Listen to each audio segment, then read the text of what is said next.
Order up. Hi, my name is Christian Hamburger, and I'm from the Logan Hot Shots. Today, I'm here to talk to you guys about hamburgers. I love hamburgers. And I was sitting here eating a hamburger one day, and I thought, I wonder when a hamburger was invented. Good question. So I'm going to tell you guys. So first we're going to talk about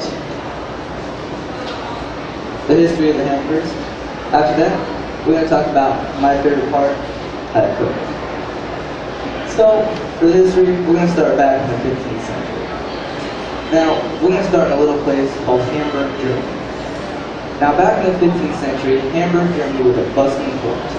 A very bustling port. They did exotic meats and spices from Asia and all the other places way over the east. So, when they get these meats, they chop them up, make it into ground meat, put some spices in there, patty it up, cook it.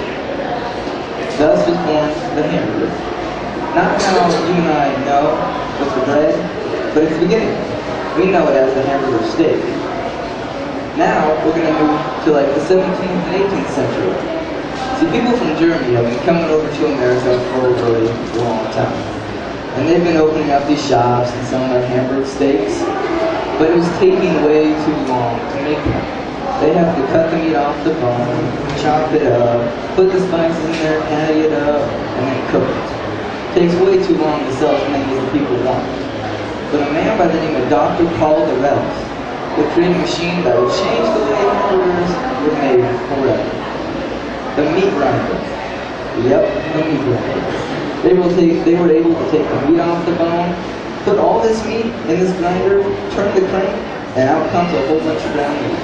All they do is put some spice in there, patty it up, and cook it. Easy. Cut their time right in half and able to sell more hamburgers. But now, since they were selling more people wanted to take it on the go. So they put the hamburger steak between two pieces of bread. Thus was born the hamburger that you and I come to know and love. Now, they don't exactly know who to give the hamburger credit to for any of the hamburger steak or the hamburgers. They do know that it should be called a hamburger because it's from Hamburg. Now, you ask me, Christian, why do we call it hamburgers? Well, I'll tell you this. You see, we'll take London for example. People from London are called Londoners. So people from Hamburg are called hamburgers.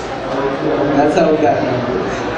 Now we're going to talk about my favorite part, how to cook one.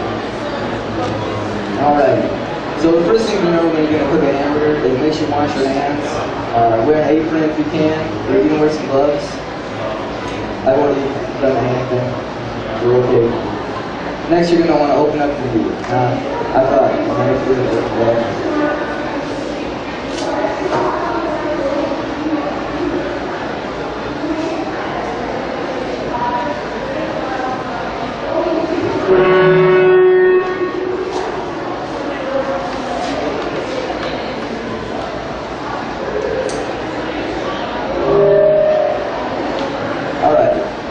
two patties for you guys today, because I have two little demonstrations with me.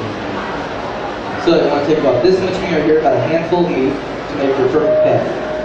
Now the thing to remember about making a patty is you don't want to play with your patty too much, because your hands are heated, and the heat from your hands are going to melt all that fat. And that's going to give you the flavor and the juices. So when you make your patty, you're going to want to squish your patty together, like so.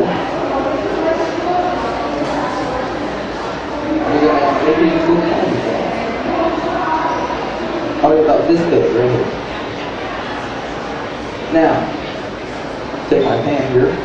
We'll pretend that I have it on my phone. Now, when you put your patty on for the first time, it is going to stick because it's wrong you touching a thin surface. So as you're cooking it, you're going to let it for 4 minutes on the first side. Now, what I like to do is I like to take a little bit of seasoning salt and put it on my burger. You know, just kind of give it a little bit of extra flavor. After you're done cooking it for 4 minutes on the first side, you're going to flip it over and cook it for another 4 minutes. Now it's very important that you guys listen to this part. A lot of people like to take their patties and when they squish it, they make it like this. That is too thin. You see, it looks like a pancake. Now where does all your juice go? Gone. It can't go back in. Your patty won't expand. So make sure when you squish your patty that you do not squish it like a pancake. Now after you cook it four sides, on that second side, we're going to flip it over and cook it for another 2 to 3 minutes, depending on how done you think it is, how done you want it to.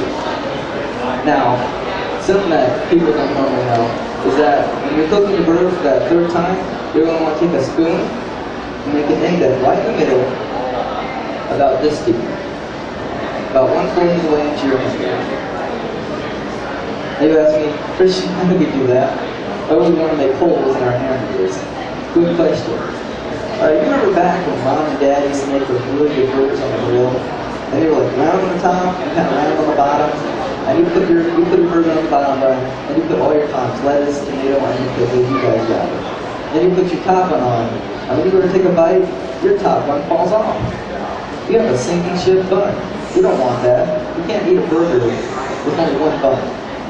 So that is why you make the indent in the middle here, because it'll make your burger flat on bottom and flat on top. So you can put your nice top bun on there and eat a delicious burger.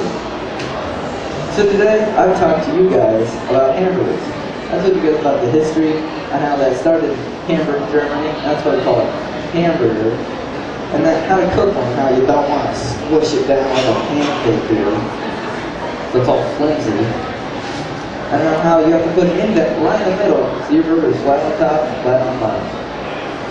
I know I've learned a lot from doing this presentation. I hope you guys have. Are there any questions? Yes, you. What's your favorite ground meat to use? The question was, what's my favorite ground meat for hamburger? I like to use beef. I grabbed this ground beef from the store. Any other questions? Yeah, you. So you have cooking on a stove, but how do you grill it? The question was, if I have cooking on the stove, what about grilling it? It's the same exact thing for grilling it. You know, you don't want to squish it too much. You're going to have the little grill marks, which is cool. You know, I like the grill marks. It doesn't add flavor or anything to it. Are there any questions?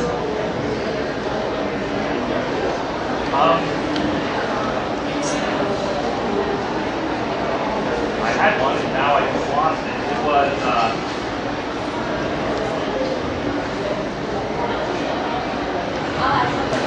Good go one. for it. Yeah. The question was, do I like to cook for my family? Well, do you want me to answer that honestly? Yeah, I don't like cooking for my family. Yeah. What percentage fat of the meat? Can you repeat the question? What percentage of fat in your ground beef? The question was, what percentage of fat do you want your ground meat? I don't know. I don't think, for me, it doesn't matter. Some people like it leaner, some people like a little bit more in it. You know, just, I like everything. I remember. Yes. How long have you been cooking hamburgers? The question was how long I've been cooking hamburgers. I've been working at my town's bowling alley, cooking hamburgers there for over a year now. So, are there any other questions? Yes. The question was, a little sourdough, how does that make that hamburger flat? Honestly, I don't know. I just know that's what you do. Yeah, that's how we work at the bowling alley in my town. We just put an indent right in the middle and the burger's flat. I couldn't, sorcery. Yeah, it must be. Sorcery, I don't know. Any further questions? Alright, well thank you guys.